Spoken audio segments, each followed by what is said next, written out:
Hello and welcome to the 22nd episode of Coffee and Cocktails. I'm your host, Dr. Ann Wand. For the past 3 years, we've had the pleasure of entertaining your ears with interesting stories.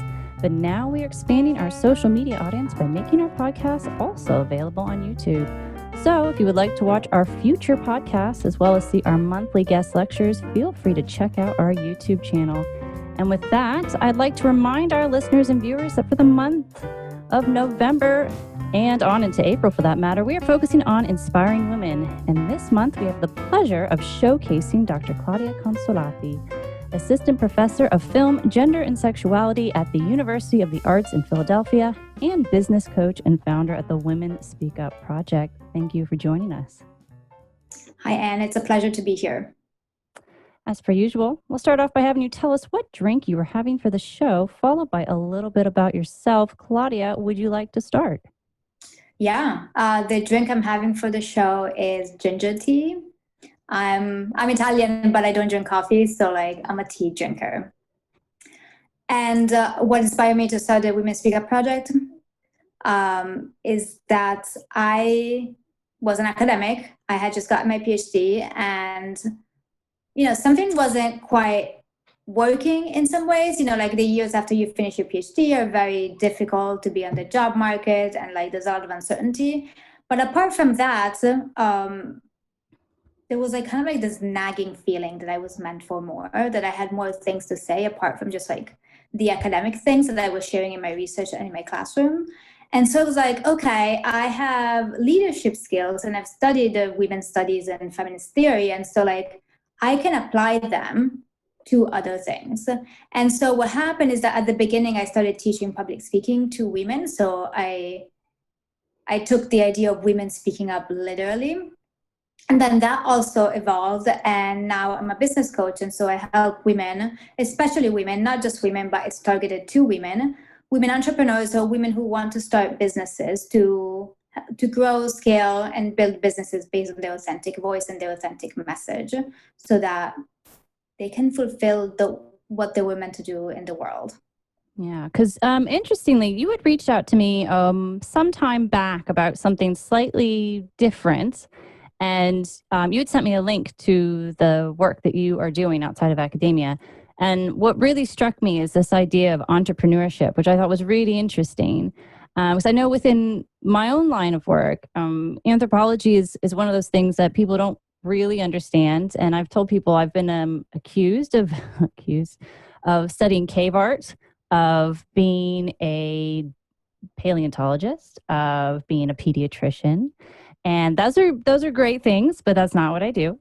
And I think in many respects, it makes me think that there's not enough being done, at least within my own discipline, to really demonstrate how, A, what is it, and B, how can it be applied to industry. And I think what's really interesting is that you are taking your background in film and gender and sexuality, and you're going, okay, I've got all these skill sets. How can I apply that so that anyone from any field, any background could benefit from what I have to offer? So with that, I'd be curious to know, what kind of people do you normally work with?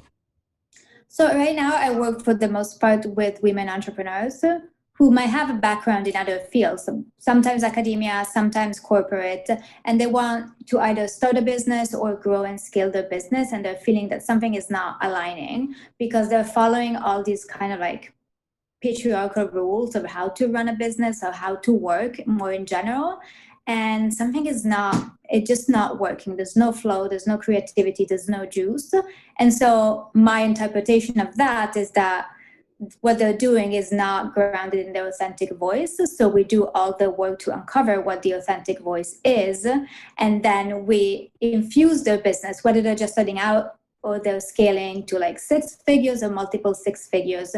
We infuse their voice in everything they do in their business, from the content that they create, the value that they give, the offers that they put out into the world, and how they lead sales conversations, how they attract leads and convert them, and then also how they show up on social media or podcasts or media more in general.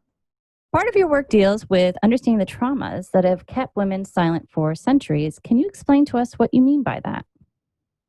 Yeah, so that's kind of like the general framework that encompasses all of my work, both in academia, but also it's what the one problem that prompted me to start my own business, helping women find and express their authentic voice. Because I remember this moment, I was teaching in a classroom and I was standing in front of like dozens of people, and I had this moment where I was like, oh, I'm speaking, so verbally I'm saying things, but I'm talking about other people's ideas. And my career was built on that. I'm talking about other people's ideas and interpreting other people's ideas. And I realized that I was missing in all of that, in all those words, even though it looked like I had a very public profession and that I was in touch with my power and my voice. I was nowhere to be found. So that, and I had studied these things in grad school through feminist theory and women's studies, but that really prompted a sort of like personal healing journey. That was like a breakthrough and then a breakdown. And then there was a lot of like personal inquiry and spiritual transformation too, to find my authentic voice. And that led me to realize that women's voices, even in the best case scenario, even in the case of someone who's professional, like me, who grew up in a family, in a relatively healthy family that encouraged her education. I never really had to work. I could only study. And I consider myself very blessed for that. Even in the best case scenario, my voice was missing because of family reasons. We all have our family stories, because of cultural reasons, and we see that all the time in the instance, and this is a trigger warning, but in the instance of like survivors speaking out against sexual abuse, they're silenced, they're not believed. So that would be an instance where like on a cultural level, women's voices are silenced. And then something that I talk about also is like intergenerational trauma, in terms of like the lineage of women coming before us that have been silenced as well. So putting all these three pieces together led me to realize that they're actually deep traumas that we all have on an individual and collective level, in terms of like fully owning our voices and putting it out into the world. And so that led me to develop tools and do my own healing that now I teach other women so that they can find the voice and then express it through their business. I developed these tools that I now teach other women. I think it's really interesting you mentioned that, because one of the things that I think I've become aware of as I've gotten older is that certain environments sort of yield certain sets of expectations. So, and again, I don't mean this in a negative way, but I know it's something you and I had talked about on the phone some months ago. I know when I was living in the Alps some years ago, and even when I was living further south in Florence, one of the things that was a real surprise to me was sort of expectations in terms of what women were to do and not do. And even just the way you carry yourself, the way you cover yourself was also not something that I was accustomed to, maybe living in the UK or wherever. And I think that those things do have an impact, even if it's not necessarily realized at the time.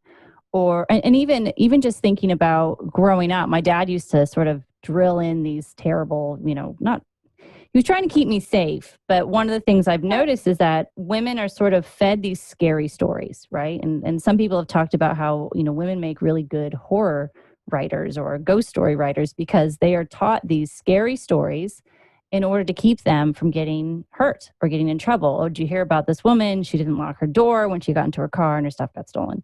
And, these sorts of narratives, I think, are kind of played into the mindset. And I do sometimes wonder if it kind of feeds some sort of embedded insecurity. If I don't do X, Y will happen.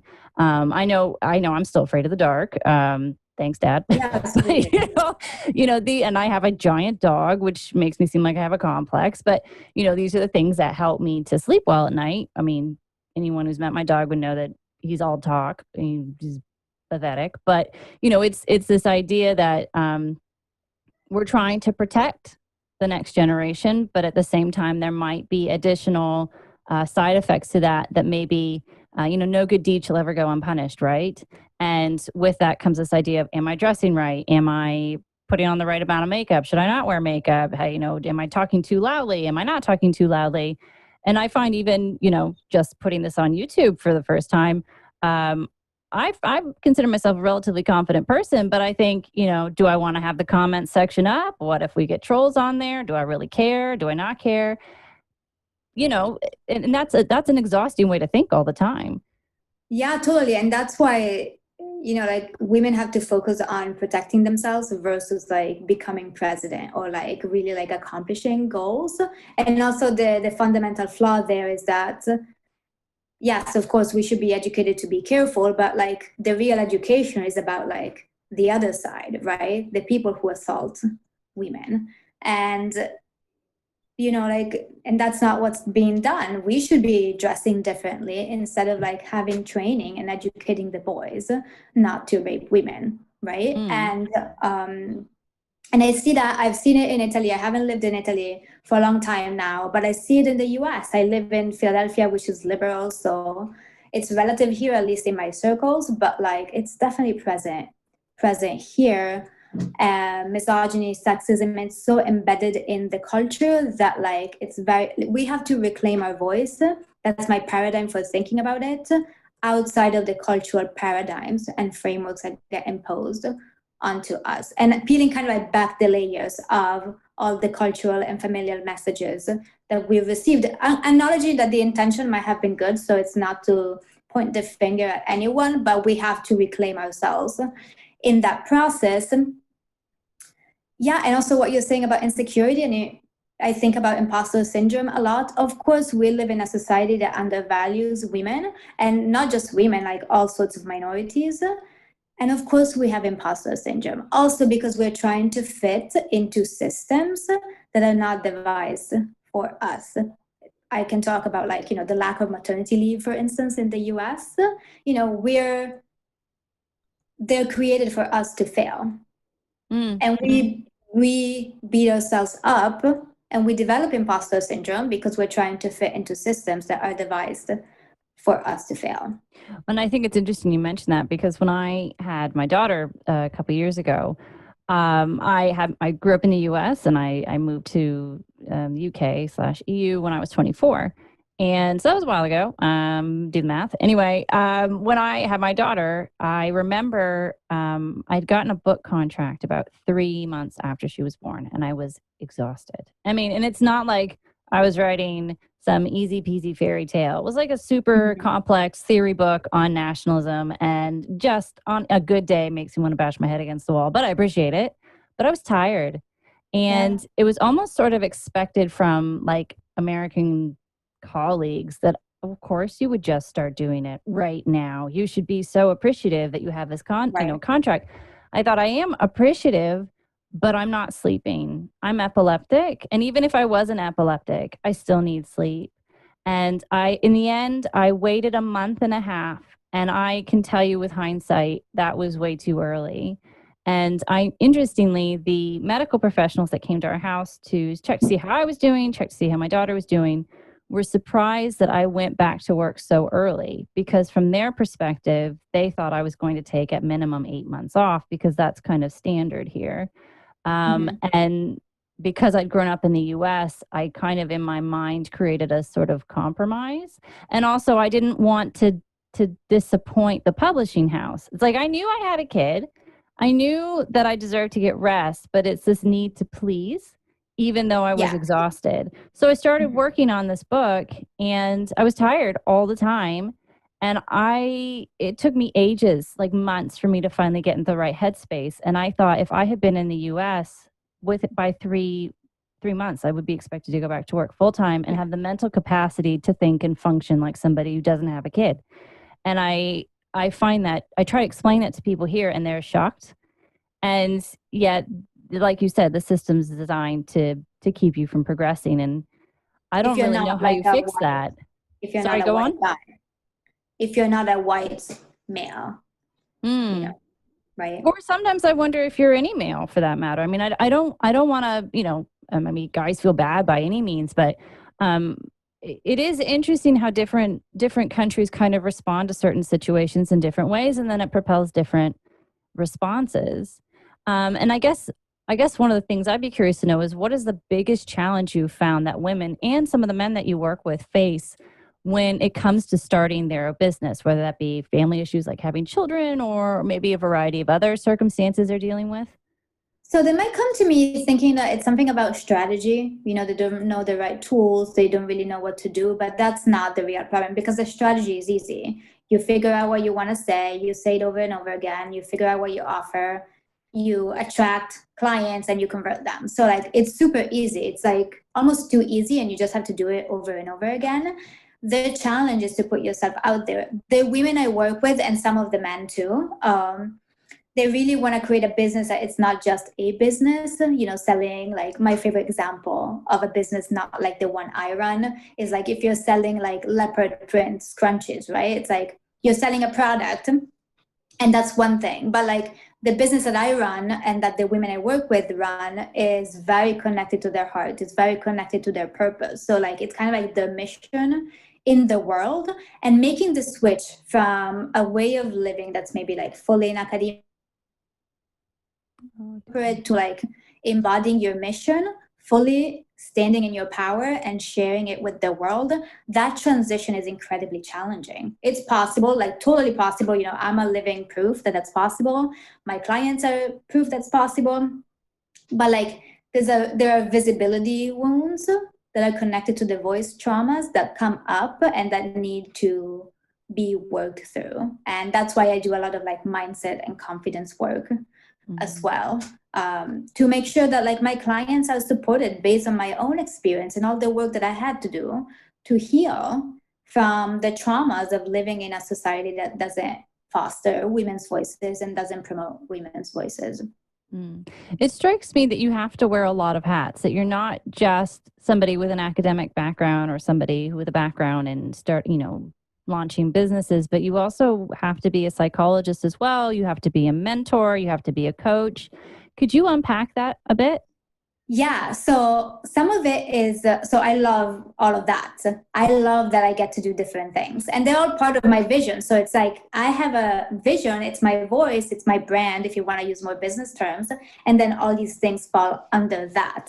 And that's what I help women create. So part of it is like my personality. I'm definitely multi-passionate and creative. So I never fully identified with the idea of having one job or being the expert on one thing, because it didn't feel true to me. I felt like I was cutting off parts of myself versus like, let me find my voice and create a business based on that so that I can be everything under what truly matters to me. In terms of the different hats, yes, I totally do. I mean, there's the academic work. And then like in my coaching business, my title is coach. But yeah, I'm a little bit of a therapist when it comes to unpacking the traumas and like the wounds and all that's there. Mentor and coach. Yeah. So it's a combination of things. I do also a lot of like, we work a lot on the content that they put out online. So I do stuff that I love, like editing their writing pieces. But it's like in short format. So a lot of my skills that I gained in academia and grad school, but also being a professor, is stuff that I use in my business as well. But I have done I mentioned that it was on a healing journey. I love therapy personally. I have done a lot of therapy in terms of like finding my authentic voice. I have worked with a lot of coaches and within group programs as well. And I've learned a lot of tools that are really part of my toolbox and how I show up and how I support clients now. And I would guess that there might be academics who are multi-passionate. I'm going to raise my hand a little bit, just like. Yeah, totally, right? Yeah. And so like, also part of like how the system is set up is that you have to become an expert in one thing, right? And academia is very much based on that. And what I say and what I had to do for myself to really feel fully self-expressed is like, that doesn't work for me. And it took a lot of courage to just realize that and kind of acclaim that. And I'm like, okay, what does truly matter to me? What is the big problem that I see in the world that matches my skills? And it was really this problem of women's voices. So then I was like, okay, that is my voice. I'm going to create a business and a brand based on that, so embodying all that I am. Also my creative side that wasn't expressed in academia at all. Not at all, but like not as much. And I'm super creative and I express my creativity through social media and my photos and my posts now. And I was like, I need to embrace all of that to be fully expressed, fully in my power. And I think what's really interesting about this, the pandemic, which, we could talk about, we won't to a great extent, but I think what has been really interesting, I've noticed, at least in the academic field, but I think it applies anywhere in any field, is that it's forced people to tap into their creative side. Yeah. So I found quite a few colleagues that have become like Zumba coaches. They become bakers. They may have started a podcast like myself. They have been able to sort of rediscover those passions within themselves that maybe they didn't have the time. They felt like there were too many hours in the day, and now they're trying to find ways to fill in the hours that they do have. And I think in a roundabout sort of way, it's become a gift. It might not have been the prettiest wrapped gift. It might have been a terrifying looking gift, but within that, they are using this as a chance to be creative. And I think the work that you're doing is quite inspiring, because you will be giving a talk on the 21st, which we will be making available to our patrons, and then eventually will be available sometime later next year for our followers on YouTube. But in the interim, I think it's good to know about individuals like yourself and how they were able to take an idea, develop it, and then find a way to market themselves in such a way that it could be helpful to other people. So you weren't just sitting at home going, I've got all this stuff to give. Where do I put it? Yes, totally. And like, it took, I would say, like, I thought a lot about it. It's like, am I special, right? Why was I able to accomplish this? And I don't think I'm special. I think you're special. Thank you. I appreciate it. But I have a lot of grit. Like, I don't give up. I always had this feeling that I think many can relate to, especially during the pandemic, that there was more. I was meant for more. It was almost a feeling that the four walls of the classroom felt a little constricting. Now, I didn't have any examples. Now I have a lot of examples around me, and I'm in different circles. But when I was finishing grad school, I had no examples. My examples were like academics, Ivy League academics. So like, what's most remote from like branding that you can imagine. And I was just like, I just need to follow the breadcrumbs. And it took a little bit, because the breadcrumbs led me to my own healing first and discoveries, and then the creative element kicked in. And I was like, I'm meant to create things. And like, there's a bigger picture here, because like, we see kind of like right now, because of the pandemic and all the political changes that are happening, we see an old system crumbling. And I really believe that women are an untapped resource. So like, there is a bigger purpose, almost like a spiritual mission in what I do, because like, I had to find my voice so that through my company and my voice, I can create the world that I want to see. I wasn't born to fit into an existing box or system, especially a system not built for me to thrive. I was born to build a different system because I want to see a different society. And like, I feel so lucky that I get to work with women that want to do the same. And I can, like, because of my journey, I can guide them. I can guide them along. And in this respect, you talked about the pandemic, and what I like to say, of course, very tragic, but the pandemic is a portal. Absolutely. And I want to make that clear. It's not that I thought the pandemic was a bonus. Oh, no, I didn't get that impression. No, but I think that, the way you're describing it is very accurate. Yeah. And if for those who are listening, who are like, oh, finally I have time to knit, I have time to bake, I have time to like start writing that novel, like, I think that's fantastic. And if you have the feeling that there's more, that your novel is not just something for your free time, that your baking is not just something for your free time, but what if there is a different way of living? Then you have to follow that. It's not just about baking in your free time. Maybe there's a whole different way of living available to you. So this is interesting. I know this wasn't in the questions that I gave you yesterday, no, but I'm going to ask anyway. Do you find that the work that you're doing, running this business, actually kind of fuels you in your day job, if that makes sense? It's like I find with podcasting, I do this as something fun that I enjoy, but I find that when I go back to writing my book, it's like it gave me the energy to be like, okay, nationalism, let's do this. Like it gives me that creative, like, kick in the pants that I needed. That if I was just doing the same thing every day, I'd be depressed, I'd be sad, I'd be hard. I don't know. I just be curious to know your thoughts. For me, it's a little bit different because I cannot do things that I'm not excited about. And I always do what I want and somehow it works. Um, so like I had to kind of like transform my teaching to be included in my brand about finding your voice. So like the way I show up in class has changed because I am in contact with my voice, and like whatever I talk about, it's always me under that umbrella brand. And so like I don't see necessarily them as separate because like I having experience living fully self-expressed, I don't think personally just because of how I am, I would be able to do something that doesn't feel in alignment. And like even now I was thinking this morning about something that I need to do with my website, and like I don't want to do it. Like, you know, that like drains me, even just the mere thought of it. And I'm like, I'm gonna hire it out, you know, like I'm not available to do things I don't want to do, which sounds radical, especially for a woman, because we are trained to please, we're trained to be the good girls. And actually relating to pleasing, that you mentioned it earlier, like there's a mantra that I have, which is to trade pleasing for pleasure. And pleasure is a radical act, again, because we are trained to cater to others versus like focusing on our own self-fulfillment. And Otherwise, the quote is it's considered selfish, isn't it? Right? Don't want to be yeah, it's selfish, totally. Yeah. But you know what's And interesting? I'm sorry not to cut you off. I remember my dad used to tell me, and even my mom, actually, maybe it was my mom. Sorry, Dad. It's okay to be a little bit selfish. Like I remember them telling me that, and I kind of use that as my balance. It was like when that need to please is like exhausting, I'm just way too tired. I think sometimes it's okay to be a little bit selfish.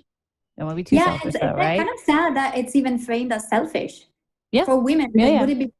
would it be framed as selfish for men? Probably not. If they go like, and play like tennis with the boys or like whatever they do, whatever guys Yeah. do, right? It's not framed as selfish. It's like, oh, boys' time, whatever, right? Boys will be boys. That's what they Yeah, do. exactly. Whatever they need the time, which is true. It's normal. Like for us, it's true. It's framed as selfish, and it's so unfair. It makes me so angry, and it's so unfair. And I had to also get in touch in my own journey with my own anger and my own grief, because we're also taught to repress our emotions. And I was like shut down. I was living from my neck up. Wasn't really aware that I had a body, and I wasn't in touch with my emotions. I was trained to be like the good girl, and I had to tap into, which was like scary, tap into my rage, tap into my grief, tap into my joy and pleasure at the same time, which weren't fully available to me because I wasn't in touch with the other sides. I mean, that's something I think I found quite helpful when I did art therapy, and I won't get into details, but as a discipline, one of the things I thought was really interesting is that the therapists that I work with, they would give me this big white piece of paper and a pencil, and I didn't have a prompt. They said just fill in the space, and the stuff that would come out, it blew my mind. And it was stuff that I didn't even know bothered me. And, you know, obviously not to go into details, but I would see things on the paper and go, it was like it took my breath away, and it kind of scared me a bit, but then it was like, but it's there now, it's in my face. Now I see it, now I know.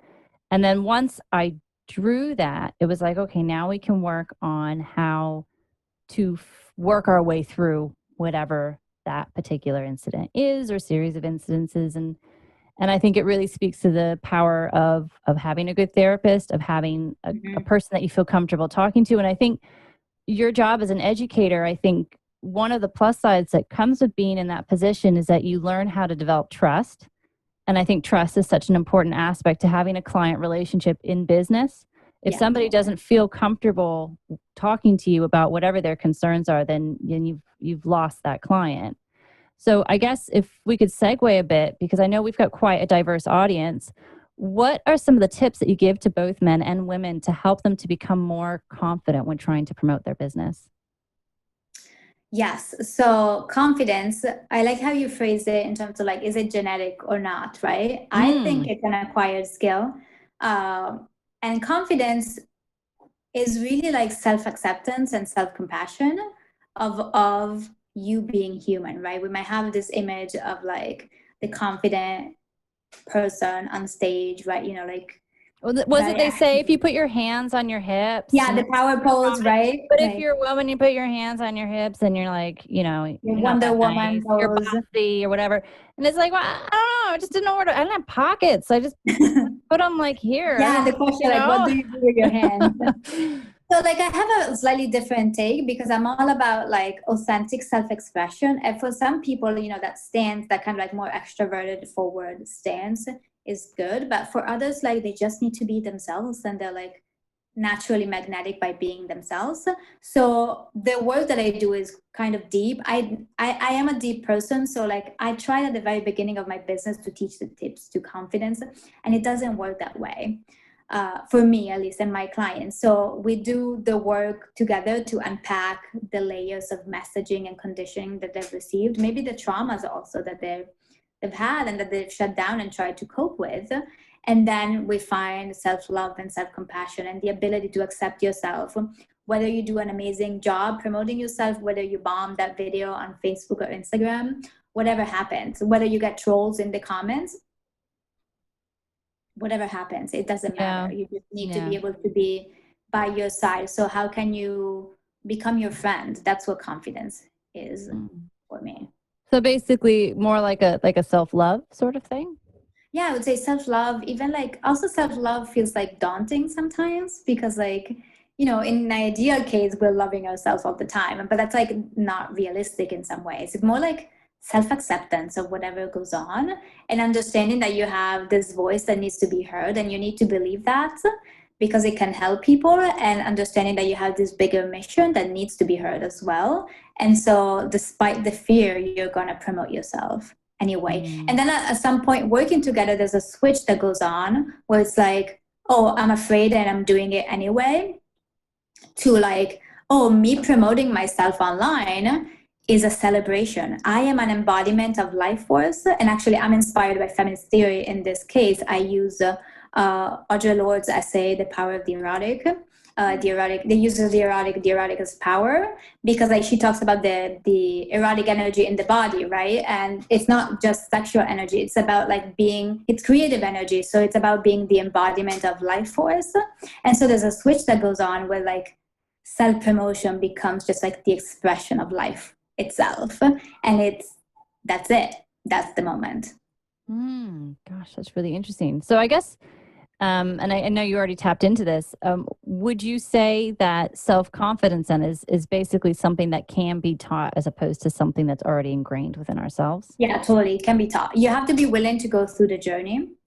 And it's not linear and there's highs and lows. It can totally be taught. I think that's reassuring for a lot of people. Totally. Yeah. And again, it's like it almost starts with that instinct that something is not quite right, and you're kind of like meant for more. Yeah, I know that feeling. Definitely know that feeling. I know it too because I was like, it became so loud that I couldn't ignore it anymore. And kind of like the end of grad school is what prompted the end of like the bubble is sort of like, and all of a sudden I was by myself. That prompted kind of like everything kind of exploded for me. And I was like, okay, everything is exploding. So maybe like I'm meant to follow. Yeah, absolutely. Trail of breadcrumbs. Yeah, and why not? Give it a go. One of the things you also focus on in your project is teaching both men and women purpose and impact. How do you go about teaching those things, and what does having purpose and impact look like? Well, purpose is like, again, like going back to the sense of more is more. If you have that instinct, you're probably not living your purpose, right? And we can call it purpose or I call it voice. And what's interesting there is that like it might manifest professionally, you know, don't have a job that lights you up, or you're meant to be an entrepreneur and you're not following that because you don't have any examples of that. But also what we discover, so people might come to me to find their purpose and find their voice, but what we discover is that also like their voice is not expressed in other areas of their life, maybe in their relationships or friendships, right? Or even in their relationship with themselves. So we kind of like do that parallel job of uncovering the voice in both areas and then figuring out what they're really meant to create. So the purpose is very creative. Instead of like finding a job and fitting into, again, the pre-existing box, you kind of like create the world that you want to see. And I'm speaking from my experience. I believe it's probably also possible to find purpose within an existing job. I have more of an entrepreneurial mindset. I'm meant to be an entrepreneur, but I think it's totally possible even if you don't have the entrepreneurial drive. And impact is connected to purpose. I mean, for me, impact, it is still tied to business. For me, impact is standing in my full power and being a role model in my work, but also like in how I promote myself online for other women.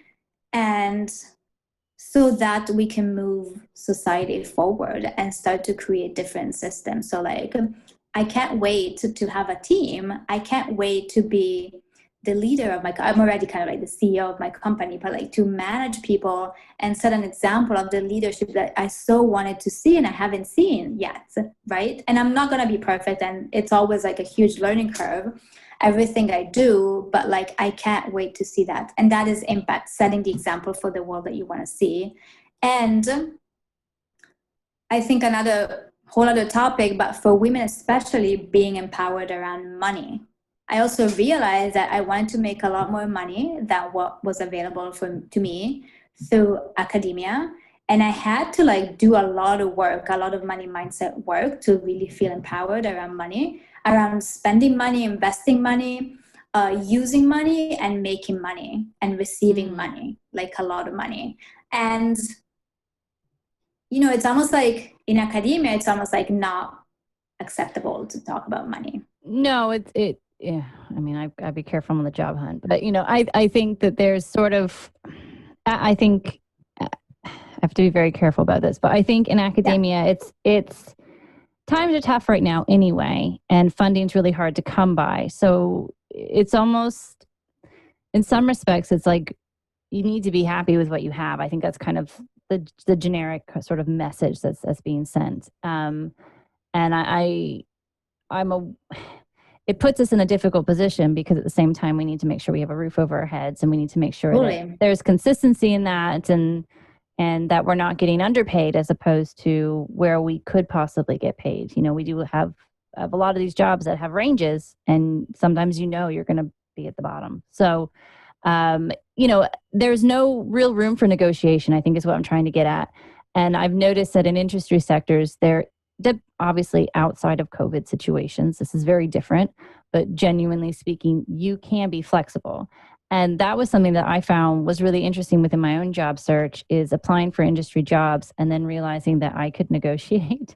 Mm-hmm. And I was like, wait, you can do that? And I remember talking to family members, and they're like, yeah, you do realize you are worth this. And that blew my mind. Like, I'd been in the system for so long, I didn't know that I could actually say, I would feel comfortable with name your number. And I remember the number that I gave, I was like, I can't believe I gave that number. I can't believe they're still talking to me. And that was really empowering, right? Because it was like, oh my gosh, I love that. What? I had just asked, I just said that. And realizing that I actually could have asked for a lot more. And I think that that's really interesting, right? And I don't know, I'm just be curious to know your thoughts. Yeah, so like what I have like a theory on women and money, because like we were property until not that long ago. You know, not only we didn't have money, we were owned. That's still in our system. And so I had to realize for myself that what was going on in my system, that we all have inherited that culturally in some way. That idea that like we didn't have agency around money at all, right? And like the best that could have happened to us like 100 years ago was to marry well. That's how we would get money, right? Through a proxy, basically, right? So like it is hard to own our worth. Even in best case scenario, like I come from a privileged family, it's hard. And I had this realization at one point. I was like, in my relationship with money, I wasn't like super disempowered around it, but I knew there were like so many next steps that I could take. Also because I wanted to make more money. And yeah, so I had to own that. And I realized there was still some sort of like weird attachment of not trusting myself fully with money, along with like the self-worth piece. I'm not worth, my work is not worth all that much, right? Mm. And I had to kind of like disentangle myself from all of that. And it's scary. It's scary work, because you're like, it's almost like you feel, I felt like I was going to die, like on a physiological level, because I'm like, I'm going to mess it up. You know, I'm going to invest my money the wrong way. Or how I do I should do, charge people without putting them off? Like, I know that's a big thing that I deal right. with. And now, like, you know, I've gotten to a point where like I need to charge more, and I already charge a lot. Right. Mm. And I love having money conversations. I love charging money. I love charging thousands of dollars. I could charge a lot more for my coaching. Yeah, and I had to get here. So like I look maybe very empowered around money. I had to get here. It wasn't easy. So I can totally relate to your story of like naming this big number that you probably could have named I was something bigger. terrified. I was like, Yeah, oh it's my God. I told terrifying. my husband, I was like, I put this number down. Like, It's this is big. terrifying. And also like giving ourselves, you know, and we're judging ourselves for it, but it's not our fault at Yeah. all. Yeah. Being very, I think like compassion, it's like, and sisterhood and other women cheering you on, and not just women, you know, like men can be very supportive too. So like, Oh, absolutely. And I think yeah, maybe realizing, because I think I was quite terrified that I was being greedy. And totally. I was dancing in my head. Like I actually, I went a little bit lower because there were a lot of reasons for it, but I went a little bit lower. We're in the middle of pandemic and da, da, da. Yeah. But I remember talking to my brother-in-law about it, and he had said, you know, there is that fine line, you know, even for men, even for anybody, of wanting to demonstrate that you're confident in what you do and that you know what you're worth within a particular industry. Each industry is going to be able to, you know, offer different sums, fair. But you know, there is that dance you have to pay between being confident in what you think you're worth, but not being a little too confident that you come across as greedy. And I think men have to be careful of that as well, right? But it is tricky, and I think we all sometimes have to learn from our mistakes as well. So And also connected to that, there's also the pleasure piece where it's like, no, maybe I want like a lot of, so for instance, like I had to realize that money was connected to voice, that me fully owning my voice and my power meant that I needed to be fully empowered around money, which meant that I needed to trust myself 100% with money in terms of charging and receiving and investing and all of that. And that was scary because I also work with therapists and coaches, and I invest a lot of money in that, right? Without asking for permission. And it's like, it was terrifying at the beginning. Now I wouldn't go without a coach or multiple coaches, but like, it's terrifying. But also like understanding that we can enjoy money. You know, like I know that like the money I have and I will make, I'll invest in causes that I really care about. So I'll put them to good use. But also like, what's wrong with enjoying money? You know, and like the yeah. stigma around that too, right? It's the pleasure piece. What about like, why are we greedy if we want money, right? And I think this is true for both men and women, but we carry the weight of this negative reframing more, I feel. That's interesting. Well, before we wrap up, I guess what I'd be curious to know is what are the long-term benefits of helping people to find their authentic voice, and how has that been applicable to business? Yeah, totally. So on a personal level, you just like live in full alignment with yourself. So you're fully self-expressed, fully in your power, which means that you're not always like 100% confident, but you can navigate the ups and downs of life with the way my therapist says it, with your interior matching your exterior. So it's not that there's a conversation going on in your inner life that you're not expressing in your outer life. They're just like congruence between the two levels, right? But then you turn that, so I'm not okay with just that. I want people to find their voice and make money from it. So from that, we create the foundation of a really wildly successful business so that they can make a living out of it, not just a side hustle or whatever. Like I'm in for businesses that make a lot of money and are sustainable so that you can do them full time and make that your career so that you create the world that you want to see. So it's really like, and you can become an example yourself for other women or like, whatever population you want to address. I'm sold.